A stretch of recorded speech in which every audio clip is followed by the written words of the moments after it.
Hi friends, எல்லோருக்கும் வணக்கம். எல்லோரும் எப்படி இருக்கீங்க? நல்லா இருக்கீங்களா? இன்றைக்கி ஒரு புது கதை தான் பார்க்க போகிறோம். அதுக்கு முன்னாடி நீங்கள் செய்ய வேண்டிய விஷயம் என்ன அப்படின்னு கேட்டிங்கன்னா, மறக்காமல் நம்ம இந்த சேனலை சப்ஸ்கிரைப் பண்ணிக்கோங்க. கீழே இருக்க பெல் பட்டனையும் கிளிக் பண்ணுங்கள். அப்போ தான் நான் போடுற வீடியோஸ் எல்லாமே உங்களுக்கு உடனுக்குடனே நோட்டிஃபிகேஷன்ஸ் வரும். ஸோ மறக்காமல் சேனலை சப்ஸ்கிரைப் பண்ணிவிட்டு வீடியோ பாருங்கள் ஃப்ரெண்ட்ஸ். வாங்க நம்ம கதைக்குள்ளே போகலாம். என் பேர் பார்த்தீங்கன்னா குரு. நான் ஒரு ப்ரைவேட் கம்பெனியில் அக்கௌண்டண்ட்டாக வேலை பார்த்துக்கிட்டு இருந்தேன். என் ஃபேமிலியை பற்றி சொல்லணுன்னா, எனக்கு ஒரு தங்கச்சி, ஒரு தம்பி. நான் தான் குடும்பத்தை பார்த்துக்கக்கூடிய ஒரு சூழ்நிலை இருந்தேன். ஏன்னா அப்பா நான் ஸ்கூல் படிக்கிற காலத்திலே அவர் முடியாமல் இறந்துட்டார். அதுக்கப்புறம் அம்மா, அதுக்கப்புறம் பாட்டி வீட்டு உதவியால் தான் நான் ஓரளவு காலேஜ் வரைக்கும் படித்தேன். அதுக்கப்புறம் காலேஜ் முடித்ததுக்கப்புறம் நான் காலேஜ் படிக்கிறப்பயே பார்ட் டைமாக வேலை பார்த்தேன். ஏன்னா ஆஃப் டே காலேஜ் தான் நான் படித்ததுனால அப்போயே ஆஃப் டே வேலைக்கு போகிறது, ஆஃப் டே காலேஜ் போகிறது அப்படி தான் இருப்பேன். சாட்டர்டே சண்டே லீவ்லலாம் வேலைக்கு போகிறது அப்படி தான். அப்போயே ஒரு 10,000 வரைக்கும் நான் காலேஜ் படிச்சுக்கிட்டே சம்பாதிச்சேன்.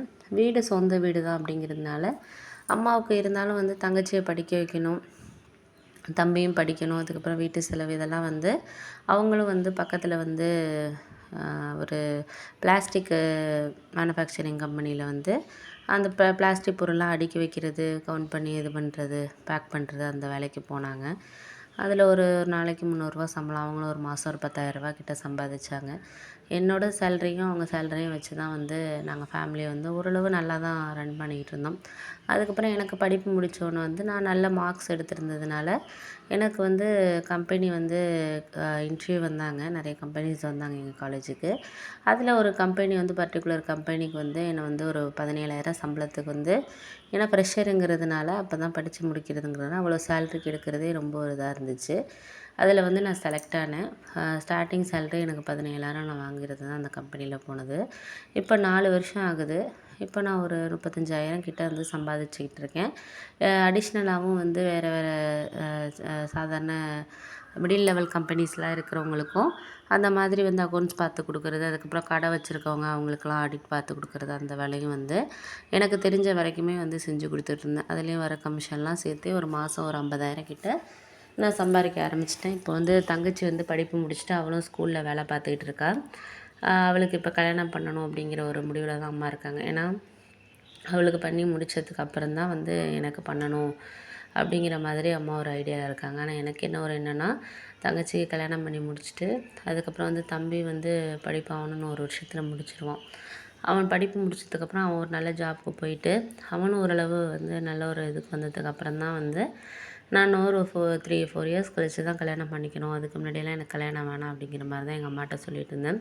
ஆனால் எங்கள் அம்மா என்ன சொன்னாங்கன்னா, இல்லை நீ வேணுங்கிற வரைக்கும் கஷ்டப்பட்டுட்ட, ஸ்கூல் படிக்கிற காலத்துலேருந்து வேலை பார்த்து பண்ணி நீ கிட்டத்தட்ட ஒரு 10 வருஷமாகவே எனக்கு தெரிஞ்சு உங்கள் அப்பா போனதுக்கப்புறம் நீ வாழ்க்கையில் பார்க்காத கஷ்டம்னு கிடையாது. அப்படி இருக்கிற சூழ்நிலையில் உள்ள பையனுக்கு நான் நல்ல ஒரு வாழ்க்கை அமைச்சு கொடுக்கணும் அப்படிங்கிறதான் எனக்கு ஒரு எண்ணம். நான் இருக்கிறப்பே நல்லபடியாக இருக்கிறப்பே அப்படிங்கிற மாதிரி அம்மா சொல்லிகிட்டு இருந்தாங்க. அதுக்கப்புறம் சரிம்மா அதெல்லாம் அப்புறம் பேசிக்கலாம், ஃபஸ்ட்டு தங்கச்சிக்கு மாப்பிள்ளை பார்த்து நல்ல இடத்துல ஒரு நல்ல இடத்துல நல்ல பையனாக பார்த்து நம்ம கல்யாணம் பண்ணி கொடுக்கணும், அதுதான் நம்மளுக்கு மிகப்பெரிய பொறுப்பாக இருக்குது இப்போதைக்கு அப்படிங்கிற மாதிரி சொன்னோன்னே சரின்னு சொல்லிவிட்டு அவங்களுக்கு அம்மாவுக்கு தெரிஞ்சவங்க கிட்டேலாம் தங்கச்சி ஜாதகம் அதெல்லாம் எல்லார் வீடுகள்லையும் என்ன பண்ணுவாங்களோ அதே மாதிரி தான் அவங்களும் எல்லாம் ரெடி பண்ணி கொடுத்தாங்க.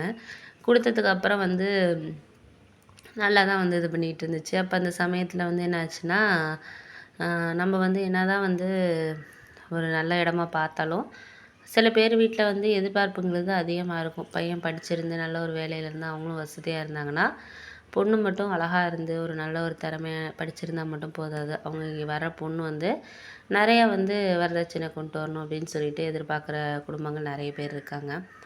ஃபஸ்ட்டு ஒரு வாரம் ஒரு 2-3 ஜாதகம் வந்துச்சு. அவங்க எல்லாமே அதிகமாக நல்ல வசதியாக இருக்க மாதிரி எதிர்பார்க்குற மாதிரி இருந்தாங்க. என் தங்கச்சி ஒரு வார்த்தை தான் சொன்னுச்சு, அதாவது வசதி நம்ம அளவுக்கு ஓரளவு நார்மலான ஃபேமிலியாக இருந்தால் கூட போதுமா, மாதம் மாதம் சம்பாரித்து குடும்பம் ஓட்டுற மாதிரி இருந்தால் போதும், சொந்த வீடு இருந்தால் போதும், மற்றபடி அவங்க வீட்டில் வேறு எதுவும் இருக்கணும்னு நம்மளுக்கு அவசியம் கிடையாது, அந்த மாதிரி மாப்பிள்ளையாகவே நீங்கள் பாருங்கள், ரொம்ப வசதியாக போனாலும் நம்மளை மதிக்க மாட்டாங்க, நம்மளுக்கு ஒரு மரியாதை இங்கே இருக்காது, அவங்க நம்மளை இல்லாதவங்க வீட்டில் வந்த மாதிரி தான் நடத்துவாங்கம்மா. அதனால் வந்து நீங்கள் ரொம்ப வசதியெல்லாம் பார்க்க வேணாம் அப்படின்னு சொல்லிட்டு எங்கள் அம்மா கிட்ட வந்து என் தங்கச்சி வந்து சொல்லிட்டா. ஏன்னா அவள் வந்து அதில் வந்து பக்குவப்பட்டிருக்கா, நிறைய இடங்களில் பார்க்குறா, நிறைய விஷயங்கள பார்க்குறப்போ அவளுக்கு வந்து இந்த விஷயங்கள்லாம் வந்து தெரிஞ்சிருக்கு அப்படிங்கிறது தான் என்னோட ஒரு எண்ணமாக இருந்துச்சு. சரி ஓகே, நம்ம வந்து இதுக்கப்புறம் வந்து அவள் சொல்கிற முடிவுக்கே போவோம் அப்படின்னு சொல்லிட்டு நானும் அம்மாவும் என்ன முடிவு பண்ணோன்னா, சரி நீ சொல்கிற மாதிரியே நாங்கள் பார்க்குறோம்மா, உன்னோட விருப்பம் அதுதானா, நீ சொல்கிற மாதிரியே நாங்கள் வந்து அது மாதிரி மாப்பிள்ளையாவே நாங்கள் பார்க்குறோம், ஒன்றும் பிரச்சனை இல்லை அப்படின்னு சொல்லிட்டு அதுக்கப்புறம் சொன்னோம். சொன்னதுக்கப்புறம் வந்து என்னாச்சுன்னு பார்த்தீங்கன்னா, சில விஷயங்கள் வந்து நம்ம வந்து என்னதான் ஒரு மேரேஜை பற்றி ஒரு முடிவு எடுத்தாலும் அது அமையிறப்ப தான் அமையும் அப்படிங்கிறது ஒரு உண்மையான ஒரு விஷயம். நாங்களும் இப்படியே ஒரு 2, 3 மந்த் பார்த்துட்டு தான் இருந்தோம். ஒன்றுமே செட் ஆகாத மாதிரி இருந்துச்சு. அப்புறம் அம்மா வந்து சரி கோயில் போயிட்டு வேண்டிட்டு வந்தோன்னா நம்மளுக்கு நடக்கும் அப்படின்னு சொல்லிட்டு பக்கத்து வீட்டில் சொல்கிறாங்க அப்படின்னு சொல்லிட்டு அது ஒரு நம்பிக்கை அப்படிங்கிறதுனால அவங்க வந்து பக்கத்து வீட்டு அத்தையெல்லாம் சொல்கிறாங்க, நான் தங்கச்சி அழைச்சிட்டு நம்ம எல்லாம் குடும்பத்தோடு போயிட்டு வருவோம் அப்படிங்கிற மாதிரி சொன்னாங்க. சரின்னு சொல்லிட்டு நானும் வந்து சரி அம்மா சொல்கிறாங்கன்னு ஒரு 2 டேஸ் வந்து ஆஃபீஸ்க்குலாம் லீவ் போட்டுட்டு எல்லோரும் வந்து கார் எடுத்துகிட்டு பாட்டி வீட்டில் அப்புறம் மாமா எல்லோரும் வந்தாங்க. எல்லோரும் போயிட்டு வந்தோம். அதுக்கப்புறம் போயிட்டு வந்து பரவாயில்ல, கொஞ்சம் ஜாதகம்லாம் வர ஆரம்பிச்சிச்சு. அதுக்கப்புறம் வந்து அதில் ஒருத்தவங்க வந்து எங்கள் அப்பாவோட கொஞ்சம் சொந்தக்காரவங்க தான். ஆனால் வந்து இப்போ வெளியூரில் வந்து செட்டில் ஆகிருக்காங்க, கோயம்புத்தூரில் இருக்காங்க. ஆனால் பையன் வந்து இப்போ நாங்கள் இருக்க ஏரியாவிலேருந்து ஒரு 2, 3 கிலோமீட்டரில் ஒரு ஊரில் தான் வந்து வேலை பார்த்துட்ருக்காரு கம்பெனியில். ஆனால் ஃபேமிலி இப்போ கோயம்புத்தூரில் தான் இருக்காங்க, அம்மா அப்பாலாம். தங்கச்சி வந்து கல்யாணம் பண்ணி கொடுத்தாச்சு. இவர் வந்து இங்கே ஹாஸ்டலில் தங்கியிருக்காரு அப்படிங்கிற மாதிரி சொல்லி ஒரு இடம் வந்துச்சு. சரி இங்கே பையன் பக்கத்தில் இருக்கவாசி நம்ம அந்த பையனை பற்றி விசாரிக்கிறது ஈஸியாக இருக்கும் அப்படிங்கிறதுனால அம்மா வந்து அப்பாவோடது வந்து சொந்தக்காரவங்க தான். அப்பாலாம் என்கிட்ட முன்னாடி இவரை பற்றியெல்லாம் சொல்லிகிட்டு இருந்திருக்காங்க. நல்ல குடும்பம், ஊரில் வந்து வீடு இருக்குது, கோயம்புத்தூர்லேயே வீடு வாங்கிட்டாங்க, இங்கே தான் இருக்காங்க. பையன் வந்து இங்கே சம்பாதிக்கிறதுனால இவர் ரூம் எடுத்துகிட்டு இங்கே தங்கியிருக்காரு அப்படிங்கிற மாதிரி சொன்னாங்கடா அப்படின்னோடனே சரி ஓகேம்மா, நம்மளுக்கு அதை பற்றி ஒன்றும் பிரச்சனை இல்லை, நம்ம வந்து அதனால் என்ன, நம்ம பையனை பற்றி விசாரிப்போம். நான் தெரிஞ்சவங்கள்ட்ட சொல்லி அந்த கம்பெனியில் என்னோடய ஃப்ரெண்டு ஒருத்தர் வேலை பார்க்குறாரு, பழைய ஒரு கஸ்டமர் ஒருத்தர் வேலை பார்க்குறாரு. அவருக்கு நான் ஆடிட்லாம் பண்ணி கொடுத்துருக்கேன். இதுக்கு அவரும் இங்கே தான் வேலை பார்க்குறாரு சூப்பர்வைசராக அப்படின்னோடனே சரி ஓகே நம்ம வந்து இது பண்ணுவோம் அப்படிங்கிற மாதிரி சொன்னோன்னே சரி பார்த்துக்கலாம். அம்மாவுக்கும் அந்த இடம் வந்து ரொம்ப பிடிச்சிருந்துச்சு. ஏன் அப்படின்னா அப்பாவோட ஃப்ரெண்டுங்கிறதுனால வேறு. இன்னொரு விஷயம் என்னென்னா, அவங்களுக்கு வந்து ஏதாச்சும் நம்ம ரிலேட்டிவ்குள்ளேயே கொடுக்கணும் பொண்ணு அப்படிங்கிற மாதிரி ஒரு ஆசை அம்மாக்கிட்ட இருந்துச்சு. ஏதாச்சும் சொந்தம் அதில் இருக்கணும் அப்படிங்கிற மாதிரி. அதனால் வந்து ரொம்ப நெருங்கின சொந்தமாக இல்லைனாலும் பரவாயில்ல, நம்மளுக்கு ஏதாச்சும் இந்த மாதிரி கொஞ்சம் யாராச்சும் ஒருத்தவங்க சொந்தக்காரங்களோட அந்த மாதிரி இருந்தால் கூட பரவாயில்ல அப்படிங்கிற மாதிரி தான் அம்மா நினச்சிக்கிட்டு இருந்தாங்க. அதனால வந்து என்ன நினச்சாங்கன்னா, சரி நம்ம இந்த விஷயத்த வந்து சரி அடுத்ததுக்கு போகணும் அப்படின்னு சொல்லிட்டு அவங்களுக்கு ஃபோன் பண்ணி பேசினோன்னே அவங்க மாப்பிளோட அப்பா வந்து அவருக்கு ரொம்ப சந்தோஷமாயிட்டு. அப்படியா அப்படிங்கிற மாதிரி, ஏன்னா அப்பாவோட ஃப்ரெண்டுங்கிறதுனால. அதுக்கப்புறம் வந்து அவங்களும் வந்து நாங்கள் வந்து மாப்பிள்ளைக்கு வந்து பொண்ணோட ஃபோட்டோலாம் அனுப்புகிறோம், நீங்கள் பார்த்துட்டு பிடிச்சிருக்குன்னு சொன்னால் நம்ம மேற்கொண்டு பேசலாம், அதுக்கப்புறம் நம்ம பார்த்துக்கலாம் அப்படிங்கிற மாதிரி அவர் சொன்னார். சரி ஓகே, அது நல்லது தான் அப்படின்னு சொல்லிவிட்டு அதுக்கப்புறம் அம்மா எல்லா டீட்டெயில்ஸும் வந்து என்னை அனுப்ப சொன்னாங்க. அதுக்கப்புறம் நான் அனுப்பினேன். அனுப்புனதுக்கப்புறம் ஒரு 2 நாள் கழித்து வந்து அவங்க அப்புறம் ஃபோன் பண்ணி சொன்னாங்க, இது மாதிரி வந்து பையனுக்கு பிடிச்சிருக்குன்னு சொல்கிறோம், நாங்கள் வந்து பொண்ணு வீடு பார்க்க வரோம் அப்படிங்கிற மாதிரி சொன்னாங்க. சரின்னு சொல்லிவிட்டு நாங்களும் வர சொன்னோம்.